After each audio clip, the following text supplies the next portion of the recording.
Imagine becoming a better version of yourself. Better health, better well-being, better state of mind, feeling hopeful and energetic every day, using something you enjoy. Or imagine finally finding a type of effective therapy that doesn't require you to speak up or spill your guts. Wait a moment. Does that actually exist in this world? Hello everyone and welcome back to my channel. My name is Venus and I'm a music therapist.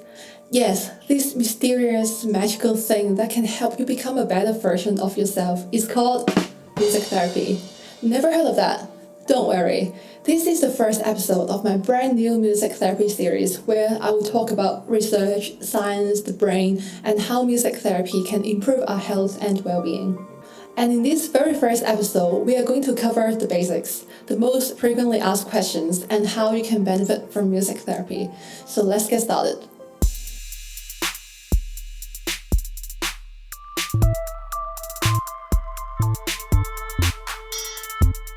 Yes, I know you have been using music all your life, but no, that's not music therapy.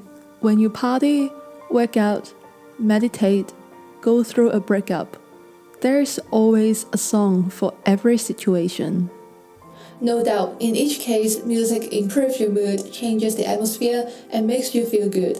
But music therapy is more to that. Which brings me to the first and foremost question.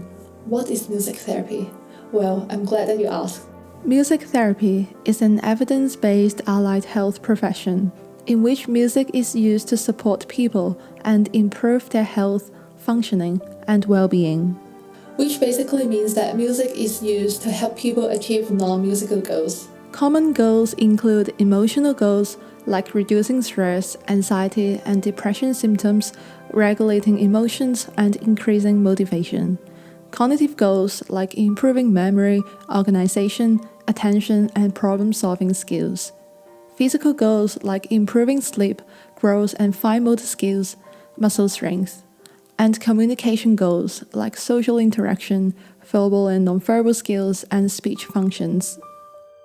By the way, I'm just reading off from my company website. Check it out and maybe even book a session with me after you finish watching this video. The first session is free. The goals and benefits I just mentioned are common typical goals that we try to achieve in a typical session.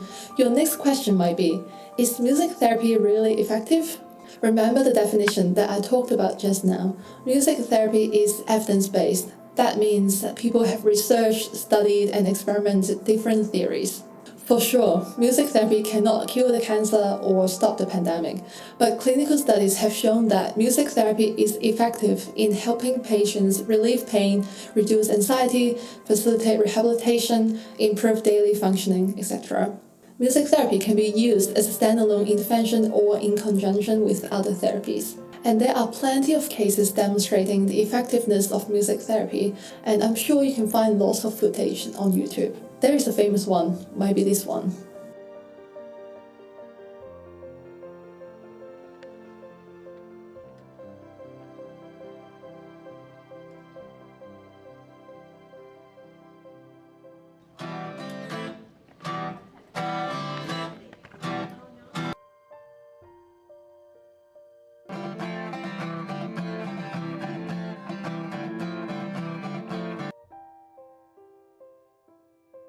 I personally find this video a bit hard to believe. He walked away a bit too quickly.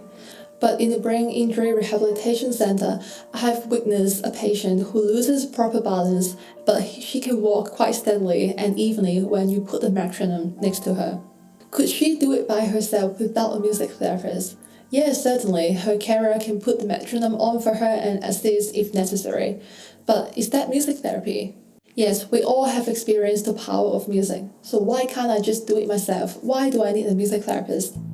Play instruments, go to concert, go to karaoke bar with friends, and listen to music.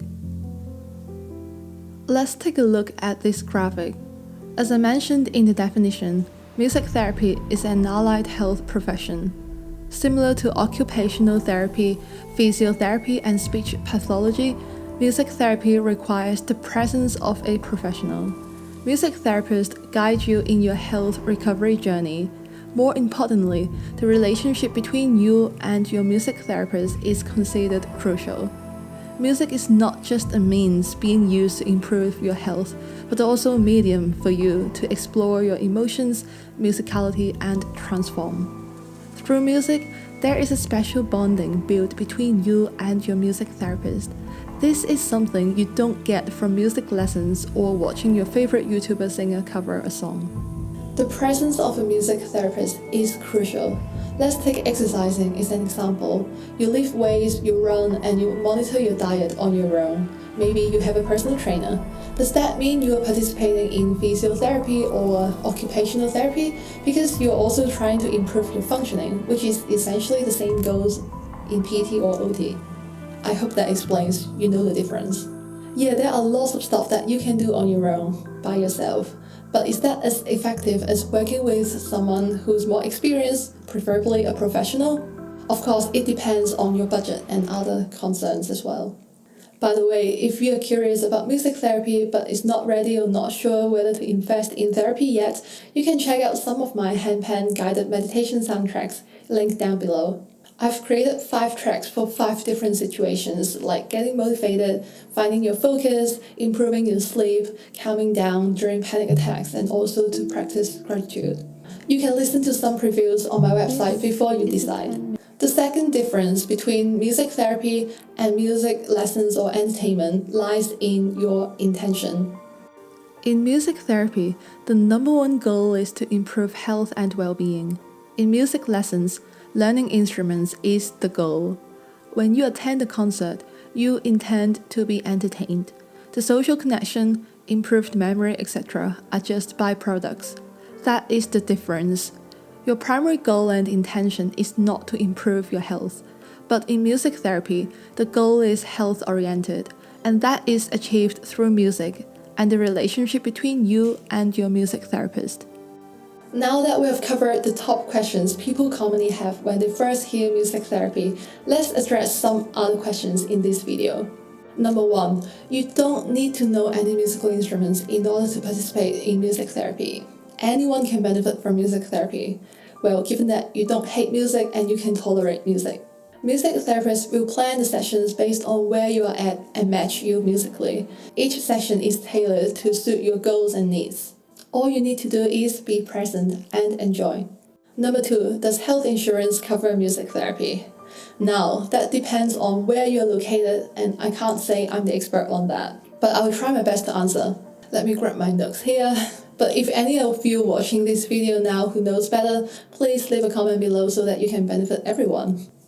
So I'm based in Australia, so I will talk about how insurance works in Australia first. Currently, the Medicare in Australia does not cover music therapy, but there are some organizations that do fund music therapy sessions. And the big one is called the National Disability Insurance Scheme, or NDIS, which recognizes music therapy as an allied health profession important for a range of participants to meet their capacity building goals to improve daily living. And the therapy is aimed to increase skills for independence in daily practical activities such as language and communication, personal care, mobility and movement, interpersonal interactions, and community participation. Music therapy can be delivered to individuals or groups. And here are the general details you need to know related to claiming music therapy through the NDIS according to the 2020 to 2021 NDIS update. So for people in the US, I think there are 3 ways that music therapy can be reimbursed. The first way is through Medicare, in which music therapy must be considered as an active treatment by meeting certain criteria. One article mentioned Medicare is through a prospective payment system or minimum data set. And then I found another article that mentioned there is this Affordable Care Act, ACA, which ordered all the major medical plans to cover 10 essential health benefits in 2014, and one of the benefits is mental health and substance use disorder services. That means if you have ACA-compliant health insurance, it will cover treatments for mental disorders such as therapy or prescription drugs. But that's not the end. It also depends on who you find and what credentials your creative therapist has. The website mentioned that your health plan probably won't cover practitioners who exclusively provide music or art therapy in outpatient settings.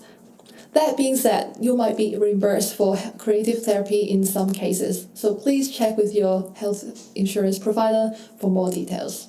The second way is through Medicaid, which differs from state to state, but music therapy interventions can fall under an existing treatment category such as community support, rehabilitation, or habilitation. And the third way is through private insurance. Again, check with your provider. And I've included some articles here that you might find helpful. Insurance is a big question. Moving on. Number 3, what does a typical session look like and what can you expect in music therapy? Let's talk about the flow and the procedure first.